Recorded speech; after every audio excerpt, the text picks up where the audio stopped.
Oh, How are you? I just introduced Marcy to Tracy. It's nice to see you.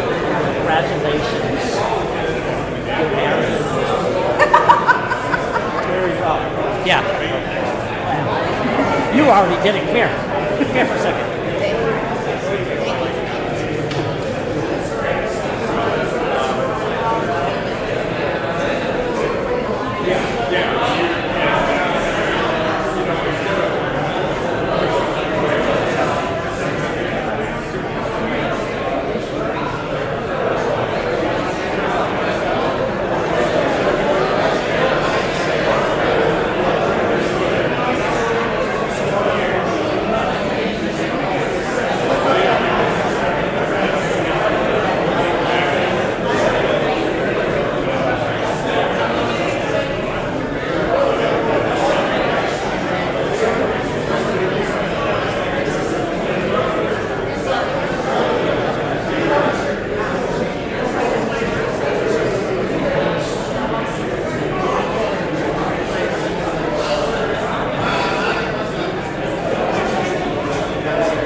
Welcome to this service of celebration for the life of Joe Ehrman. My name is Marcy Glass. I'm one of the pastors here at this church, and it is good to see a family reunion taking place out there. There will be opportunities for you to share more stories and some refreshments after this service downstairs. The truth room, I've heard, has been cleaned and will be open. It's clean all the time, I'm sure. And there will be a reception downstairs, so we hope that you will continue this time of celebration after the service. Joe, as many of you know, is not, in fact, a member of this congregation, but as Scoutmaster, I am confident he spent more time in this building than many of my members have spent. With his life, he showed us how to build a better world, how to care for the people with whom we journey through life. So hear now these words from the prophet Jeremiah. Seek the welfare of the city where I have sent you into exile, and pray to the Lord on its behalf. For in its welfare you will find your welfare. Surely I know the plans I have for you, says the Lord. Plans for your welfare and not for your harm. Plans to give you a future with hope. Let us pray. Holy God, Lord of life and death, you have made us in your image and you hold us in your care. We thank you for Joe and for the gift of his life. So give us your peace this day as we gather to send him home. Amen.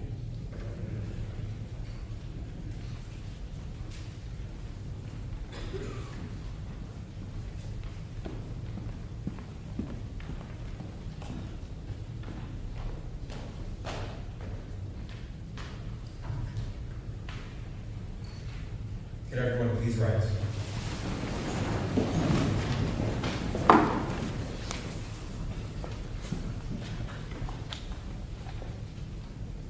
Troop attention.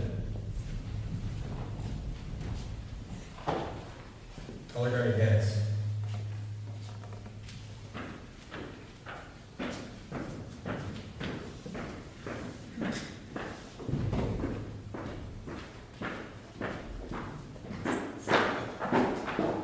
Halt. Left face. Color guard, present the colors.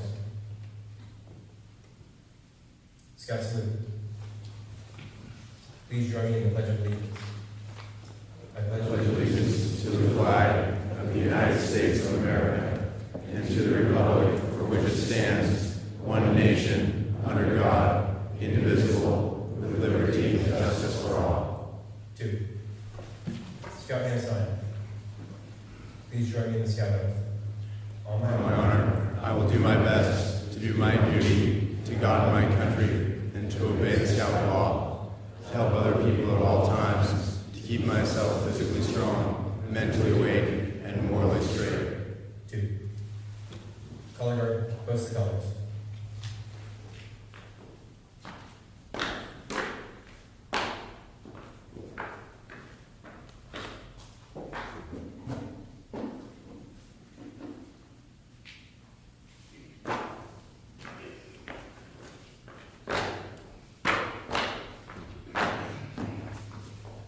About face. Right face. Color guard dismissed.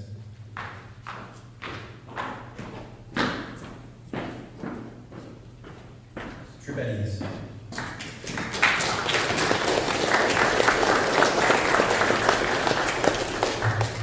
I now invite you to join us in the troop song. The lyrics are found in your lyrics.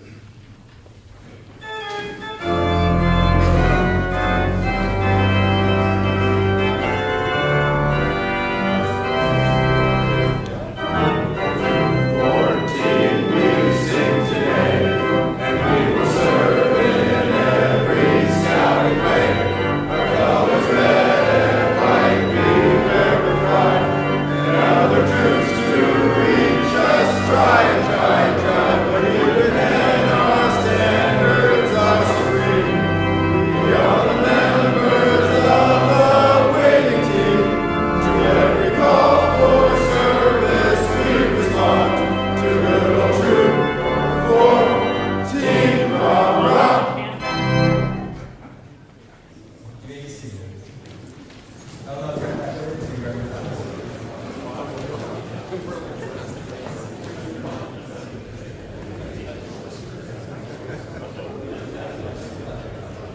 I would like to invite up Gardner McElroy to give some reflections on behalf of his father, who is staying home and keeping us safe.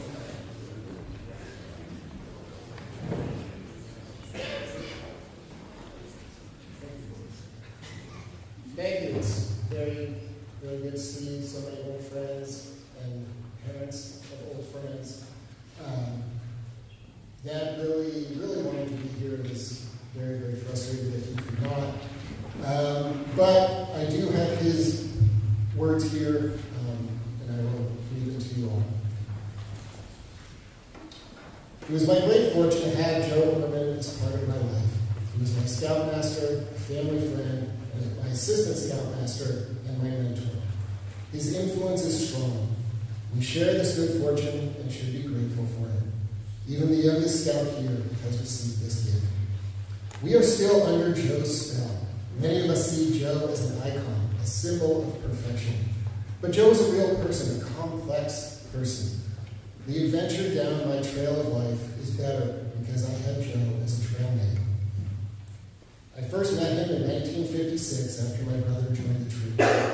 Our whole family liked Troop 14, and we really liked Joe. And again, it's my dad, was a little scared of him.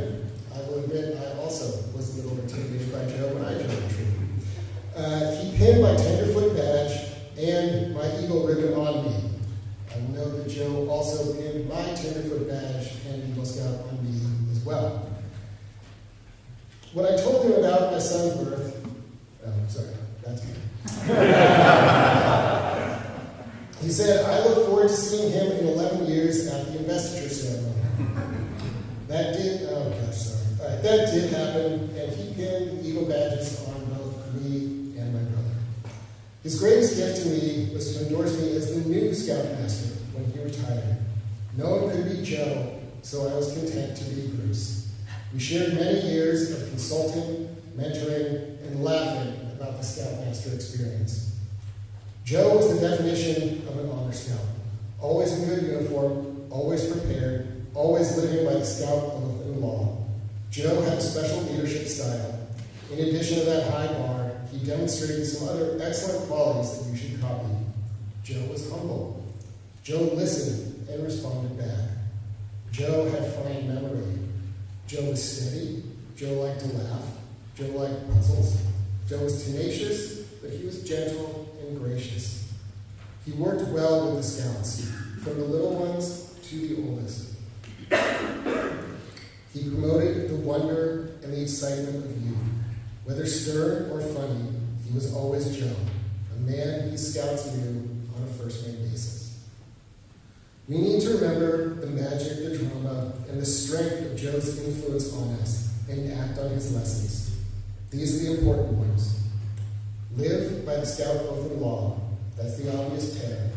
Don't overlook these lead by example lessons. Be gracious, enjoy the fellowship of your friends, be humble and never be selfish. Give freely of your time to build something important in your life. So be grateful for your good fortune in crossing paths with Joe Ehrman. He was bigger than life in some ways, and you can still see his footsteps on your trail. His imprint on the troop is deep and profound. His advice and observations live on with those he touched. He has come to his trail's end, and we will walk on with him in spirit.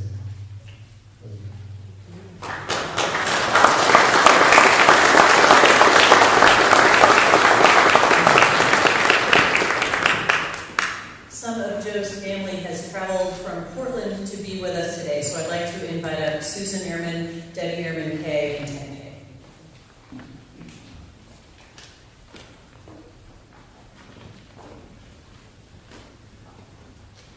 Good morning. Of that list, I'm Debbie. My sister Susie, my husband Ted. Thank you for reading your father's words and adding your own so eloquently. Another adjective that came to mind from those words was Joe was nothing if not consistent. I'm going to open with a limerick, because after all, well, we're talking about Joe. a scouter and teacher also, that eye twinkle would oft let you know he was going to poke at you with a joke, just what we expected from Joe.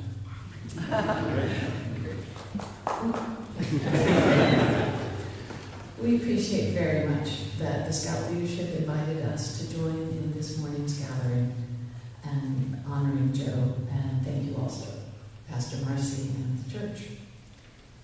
We had a special word, a family word, for our relationship with our Uncle Joe. We were nibblings. That's like siblings, but it's for nieces and nephews. We offer that to you in your family relationships. Growing up, we knew that scouting was very important to Joe. Likewise, being a teacher, and then dean of students at Lowell High School, and later on, Lowell's Alumni Council, all a huge part of his life. His family relationships with us, and of course with his wife, Deanne, were essential to him.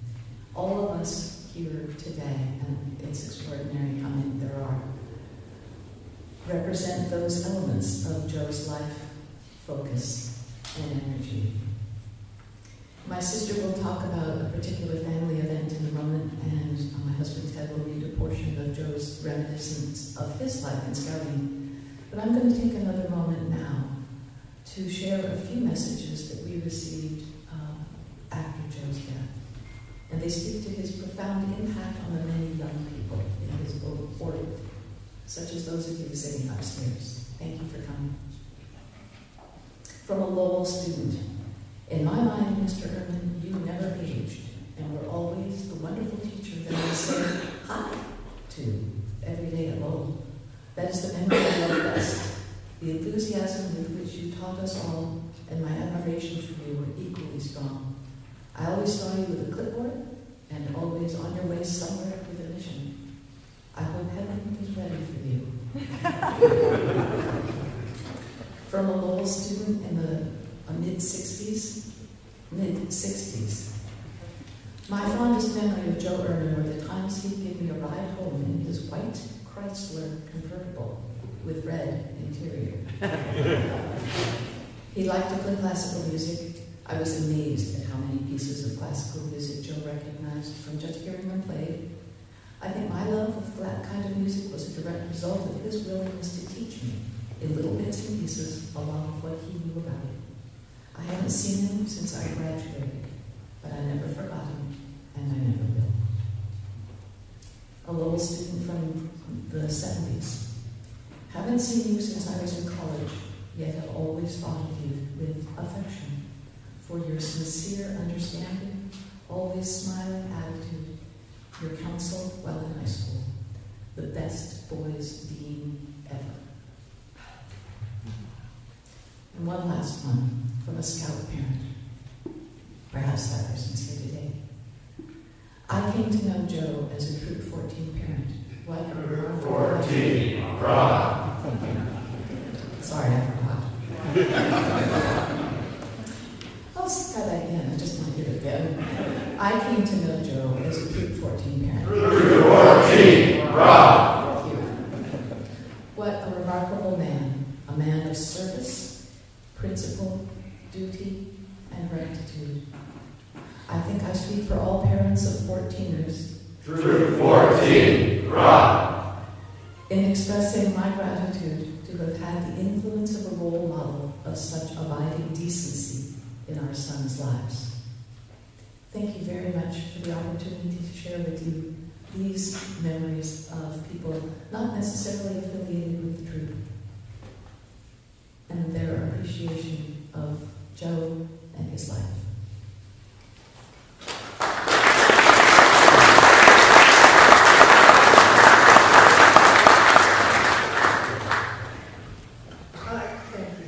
Good morning. I loved Uncle Joe. Pure and simple. I did not get to spend a lot of time with him. None of us really did. We grew up in Portland, and then I was on the East Coast for a very long time. But one of my biggest learnings from Uncle Joe is that even later in life, it is possible to develop deeper, meaningful relationships with family members. I always thought that whatever you started with was the way it was, but Joe really proved that things could evolve and that things don't always have to stay the way they've been. I loved that even at 97, he was so open to having conversations about life that we never would have had when we were both younger.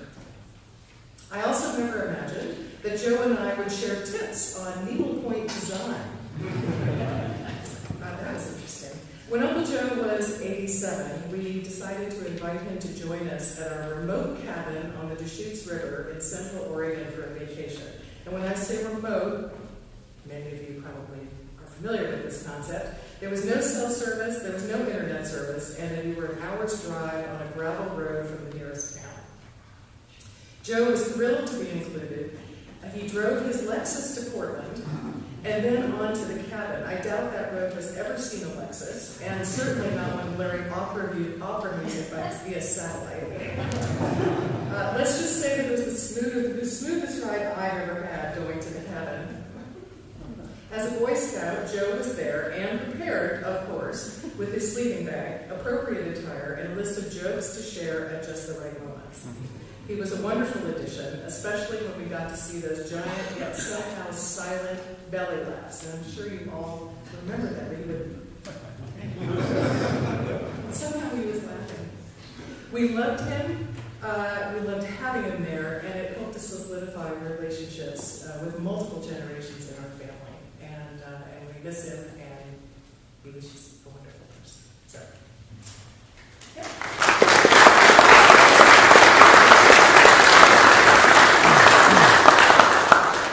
I'm Ted Kay. I'm married to Debbie, and I'm speaking on behalf of Spencer Ehrman, Joe's nephew, who is sick and can't be here today. So I'm reading Spencer's remarks. Good morning. After Joe retired as the Scoutmaster of Troop 14, Troop 14, rock! Over 20 years ago, he gave a speech at an event held in his honor. In the speech, he reflected on the men who introduced him to Scouting and with whom he had formed lifelong friendships: Raymond O. Hansen, Fred Dixon, Bob Benino. But more than anything else, Joe spoke to Scouting and the positive impact it had on his life. I want to read a couple of excerpts from that talk that I think make his point. So this is Joe speaking now. While at Indiana University in the Army Specialized Training Program, I was stricken with polio. I was put in a children's convalescent home on the campus of the University Medical Center because that was where polio patients were treated. Not only polio, but spinal meningitis, spinal tuberculosis, osteomyelitis, and other severely crippling diseases of youth. These were the days before modern medicines. One day, I caught sight of a boy in a scout uniform, and I asked about it. I learned that a scoutmaster and some scouts from an Indianapolis troop visited the home once a week to bring the scouting program to the patients. The troop supplied uniforms, everything but shoes, because the boys were bedridden, and the scouts provided instruction leading to advancement. I became involved with the group, working with the patients during the week prior to the regular visit of the scouts. I remember trying to teach a boy how to do semaphore signaling. He could do A, he could do B, but he could not do C because his polio prevented him from raising his arms above the horizontal. So we did Morse code instead. When I was discharged from the hospital and stationed in the area, I attended meetings of the regular troop. It met in the basement of an old church, a block from the Indianapolis bus station. The boys were all from needy families, and the American Legion post that sponsored the unit provided uniforms as well as transportation and equipment. Here was scouting I had not previously experienced. Here were boys who, without the support of the Legion post, could not afford uniforms, transportation, and equipment. Here was a troop in which the greatest disciplinary action was to tell a boy he may not attend an out-of-the-city activity, such as a camping trip or camporee. How different from troops where the problem is to get boys to participate in the outings. I I stayed active with the troop during the 6 months I was stationed near Indianapolis, during which time I became an Eagle Scout. Now, of course, Joe returned to San Francisco and eventually became Scoutmaster of Troop 14. Troop 14, rock! And his love for scouting informed his life. In concluding his speech, Joe said, "Scouting has been good to me. I received my share of honors and awards. My more than 65 years in scouting have provided me with personal growth, leadership development, and opportunities to make a difference. Lessons learned in scouting greatly augmented my skills as a classroom teacher, and lifelong friendships developed." Joe lived a lifetime of service to his students and to the Boy Scouts. Debbie has just read a few of the testaments that attest to that, and nothing can honor him more than those and this lovely memorial. Thank you.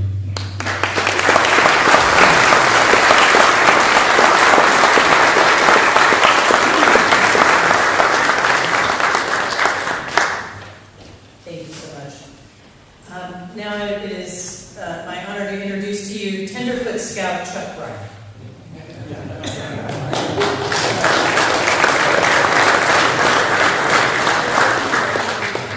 Thank you very much. I was asked how to be introduced, and I can't think of a better way for the remarks I'm about to make than to introduce me as a tenderfoot. I want to go back to October 30th, 1952, 70 years ago, which was a monumental day for scouting in San Francisco, because on that night, Joe Ehrman became Scoutmaster of Troop 14. Troop 14, rock! A lesser event, not necessarily memorialized, is the fact that on that night, I became a Boy Scout. And on that night, Joe pinned my tenderfoot badge on, and I was his first Boy Scout. A fact that I reminded him continually, to which his rejoinder was, "Well, fortunately, you weren't my last." Scouting was in my family. My brother had become an Eagle Scout here. It really started with my brother because my father only went once to a scouting event.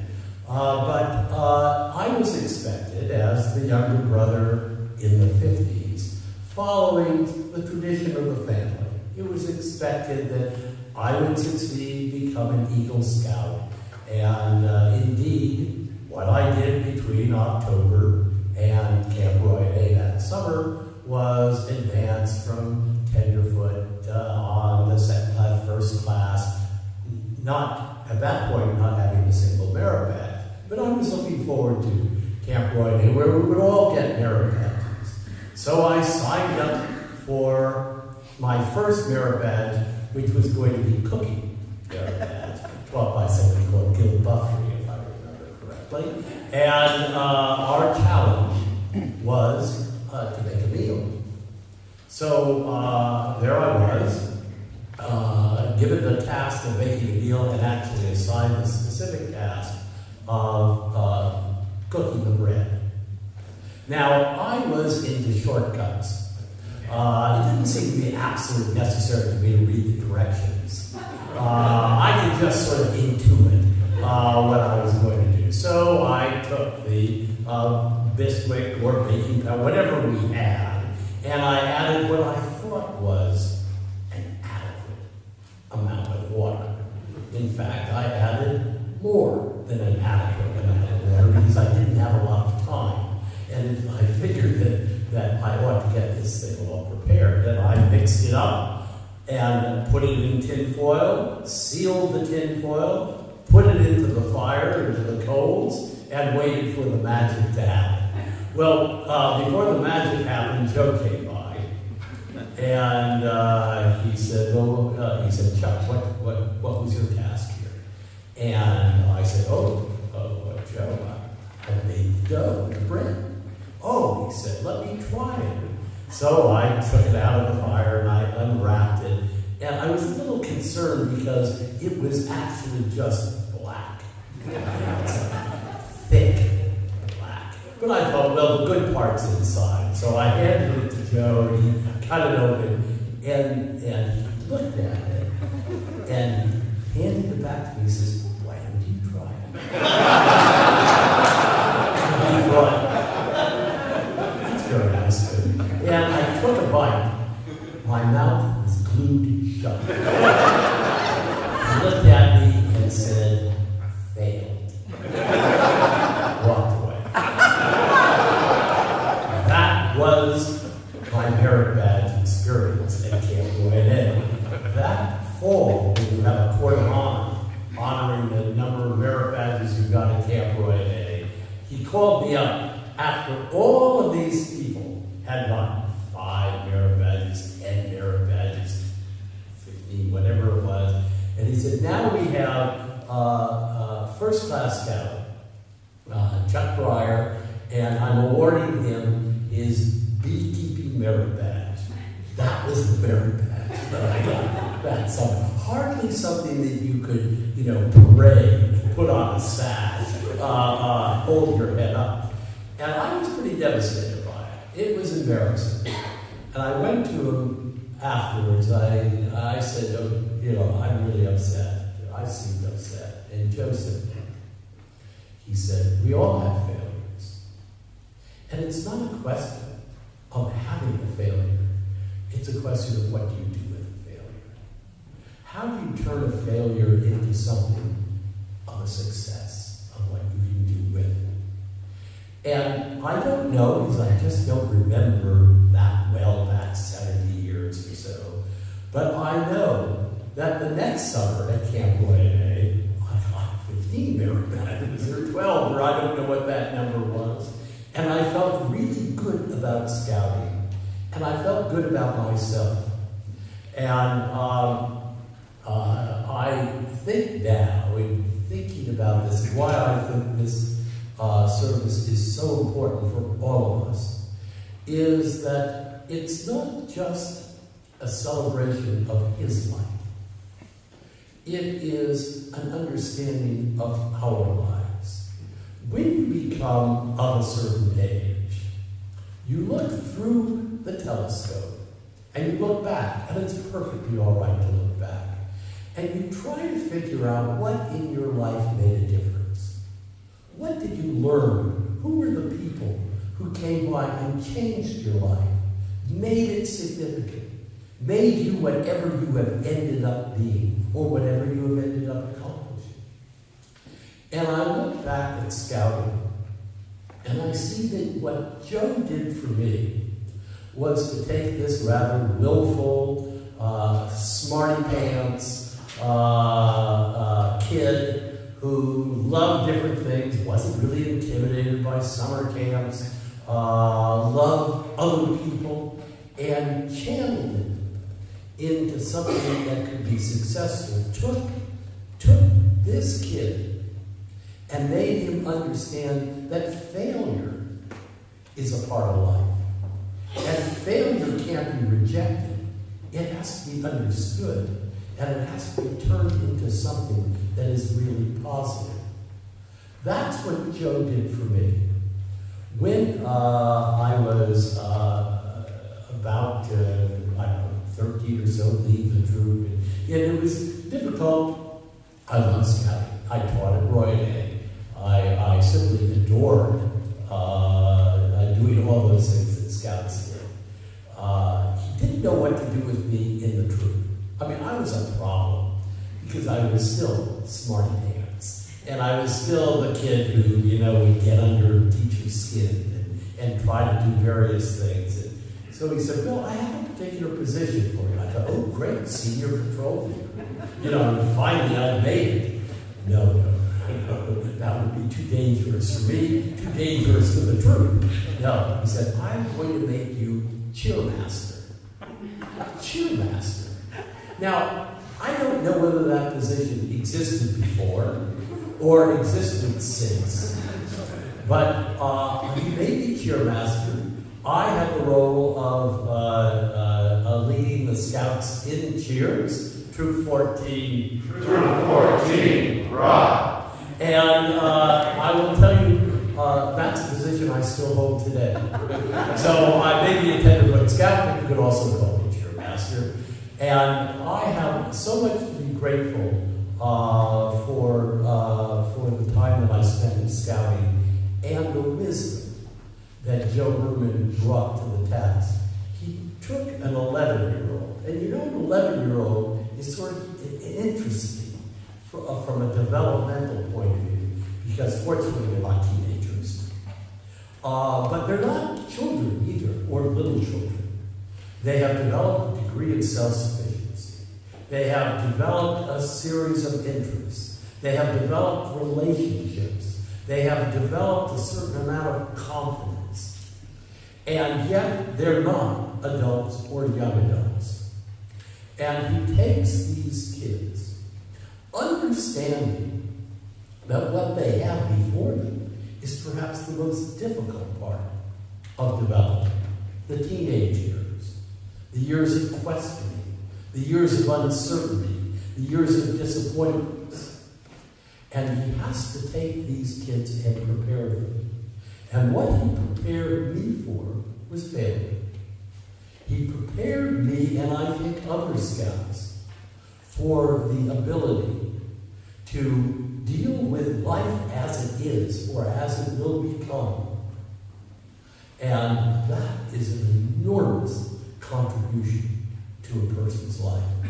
And I saw reading the program today that he had 256 or 254 Eagle Scouts. And so you say, well, look at that success. Look at that success.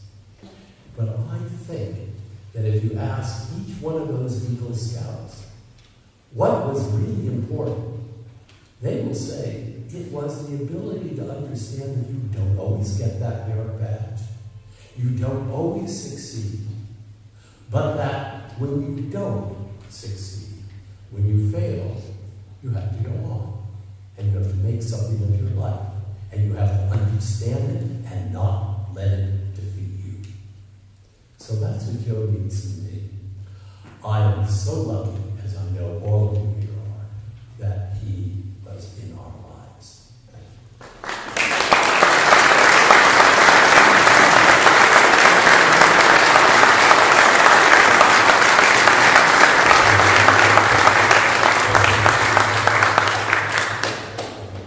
Thank you. Hear now this reading from the Hebrew Bible from Psalm 19. The heavens are telling the glory of God, and the firmament proclaims God's handiwork. Day to day pours forth speech, and night to night declares knowledge. But there is no speech, nor are there words, yet their voice is not heard. Yet their voice goes out through all the earth, and their words to the end of the world. In the heavens God has sent a tent for the sun, which comes out like a bridegroom from his wedding canopy. Like a strong man runs its course with joy. The sun rises from the end of the heavens, and its circuit is to the end of them, and nothing is hidden from its light. Let the words of my mouth and the meditation of my heart be acceptable to you, O Lord, my rock and redeemer.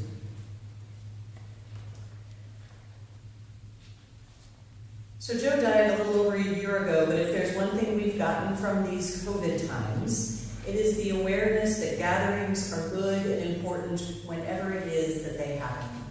And as I was talking with the family ahead of time, maybe there's a gift about this extra time we've had. In his absence, I suspect you have learned some things about his life that you knew a little while he was with you, but now you see it more clearly. I picked that psalm I just read because of that first paragraph about how the heavens and the earth are telling the glory of God, that there's not speech and there's not words, and yet that voice goes out through the end of the world. And while I'm here as the pastor of this congregation, I want to be clear, this is not just a Presbyterian service. Many of you are from other faith traditions and practices, as was Joe. But this is a service that transcends the doctrines of any one faith tradition to lift up what is valued by all of them, including scouting, to be trustworthy and loyal, helpful, friendly, courteous, kind, obedient, cheerful, thrifty, brave, clean, and reverent. Had I known clean was one of them, I might have talked my boys into scouting. As it says in Psalm 19, right, the earth and the heavens are proclaiming the goodness and the glory of God, but not with words. And I think that's how Joe lived his life. It wasn't in the words that he said, although I'm sure he said good things, but it was his life that was the voice that spoke without words and that told us how to be good people, how to make other people's lives better through education, through mentoring, through example, through presence.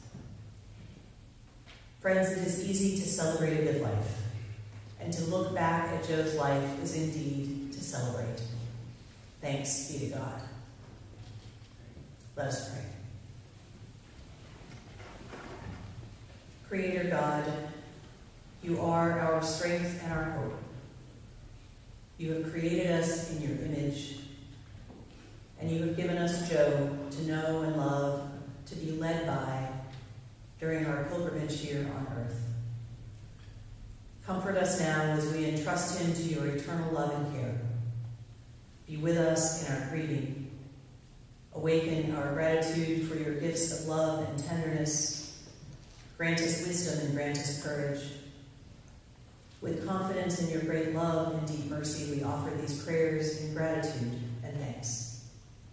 Amen.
Troop 14, rock! As well as Golden Gate District and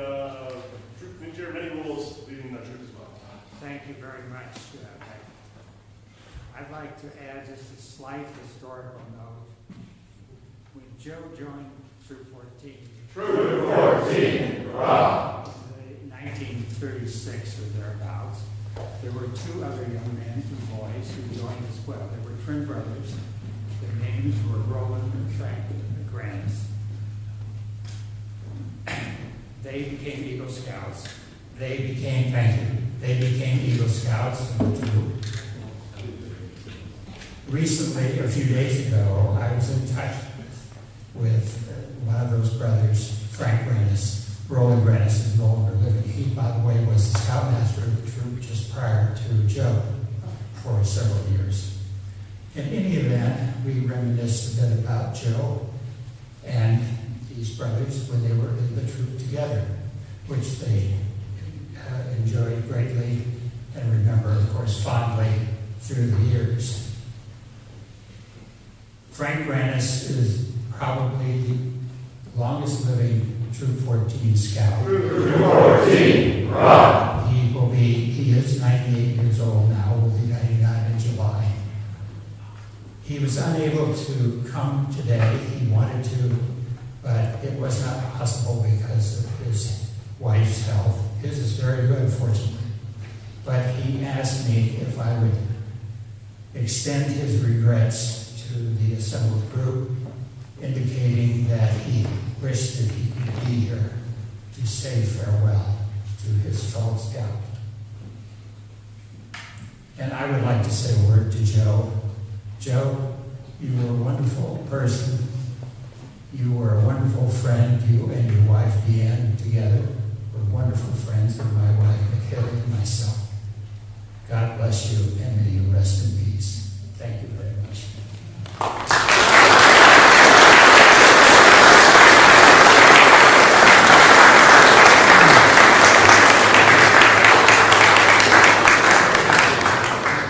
And there will be more opportunities to share downstairs after the closing circle.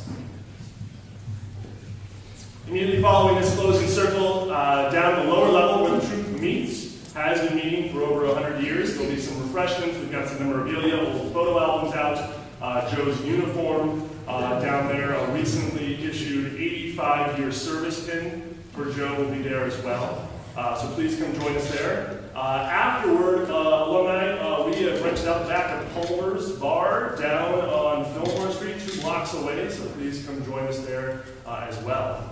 I need to thank some very specific people who made today happen. Thank you again to the Ehrman family for traveling and being very patient through all of this. We've been in talks for quite a while now trying to have this happen. I also want to thank our hospitality chairs, Lisa Griffin, Simon Yu, who helped make sure that downstairs event is happening as well. Want to also send thanks to Reverend Marcy for hosting us today. She's been a wonderful friend of the troop. It is incredibly important to maintain that relationship, but that crucially can't happen with possibly one of the most important connective tissue between this unit and with Calvary Church, and that is our charter representative, David Barnes, who's been working the board over here before.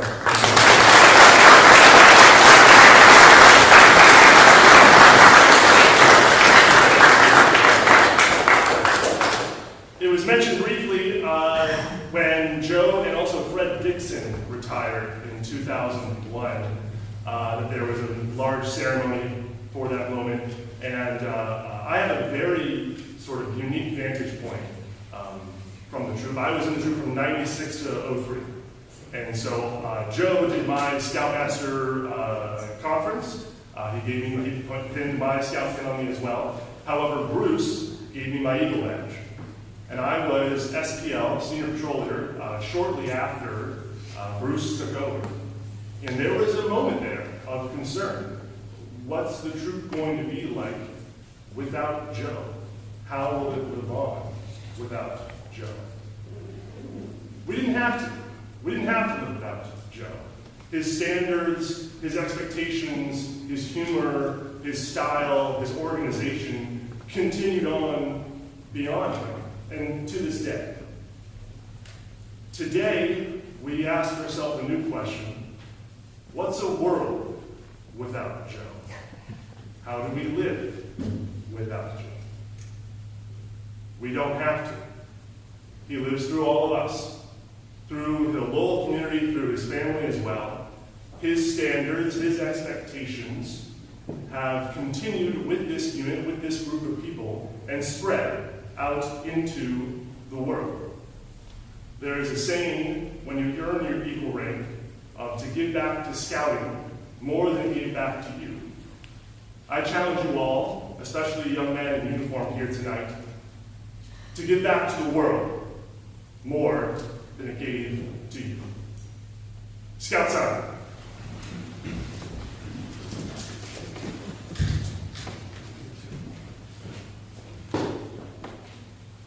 Scout Law. Trustworthy, loyal, helpful, friendly, courteous, kind, obedient, cheerful, thrifty, brave, clean, and reverent. Once a 14-man. Always a 14-man. And now, may the great master of all scouts who with us with you. Goodbye, Scouts. Bye.